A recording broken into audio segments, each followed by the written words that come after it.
Ako si Angelo Cauyaw, President ng Pilipinas Cerama Critic. Nandito tayo ngayon sa show sa Pulilan, Bulacan, ang Salpukan sa Lamesa.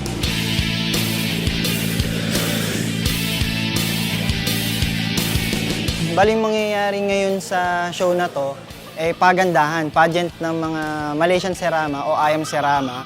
Nandito yung mga club ng Bulacan Bantam Association, Kabalin Bantam Society, Philippine Bantam Panzer Association, at yung mother club namin na PFFF, Philippine Federation of Fancy Poultry. Nag-start po kami nung araw doon sa mga old lines natin, which is meron po tayo yung Limbat, meron po tayong Husin, meron po tayong Dragon Submarine, at yung nauuso po ngayong linyada, yun pong Samigila at yung Akiyat. Meron din po tayong mga bagong dating from Siak Cerama ng Indonesia. Yan po yung mga nai-inbreed ngayon, which is very competitive po pagdating sa table.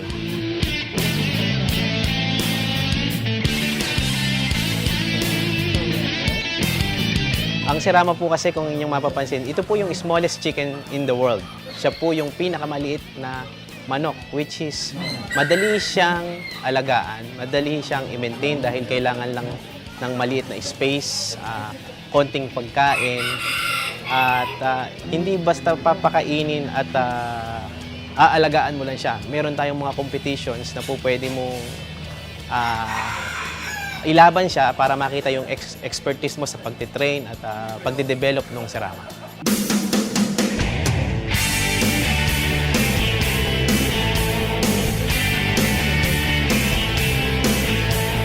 Meron kaming 8 categories ng Cerama. Yun yung Best Cock, A and B, Best Hen, A and B, Best Cockerel, A and B, and Best Pullet, A and B rin. According to yung age ng mga Cerama per category. Ang tinitingnan dito is how you perform sa table. It's not yung breed itself, but more of kahit na napakaganda nung breed mo, pag hindi siya nag-perform sa table, chances are hindi ka mananalo. As long as yung leg ay malinis, yung scales are intact, yung tahid ay maayos, pag lumalakad, tinataas, that's normal, pero yung naka-standby siya na inaangat yung isang paa, less than punishment. Sa color, what you see on the right should be seen on the left. So it should be balanced. Kung may puti ka sa kanan, kailangan may puti ka sa kaliwa.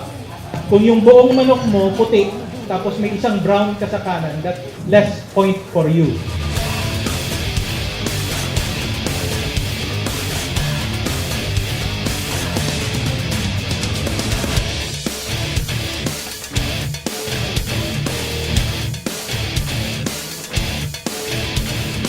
Pinaka main event nung show is yung best of the best. Lahat ng mananalo sa Cockerel A and B, tapos Cock A and B, maglalaban-laban sila for overall champion.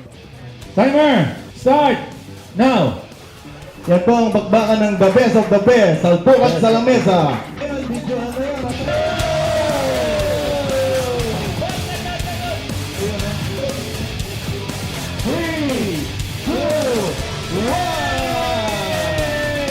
Nakakatulong yung show ng PSC para ma-develop pa natin yung breed ng Cerama na nag-originate talaga sa Malaysia. Yearly, nagkakaroon tayo ng improvement sa bawat binibreed nating Cerama. Nagne-next level na. Bali, pang third time ko na po to na panalo.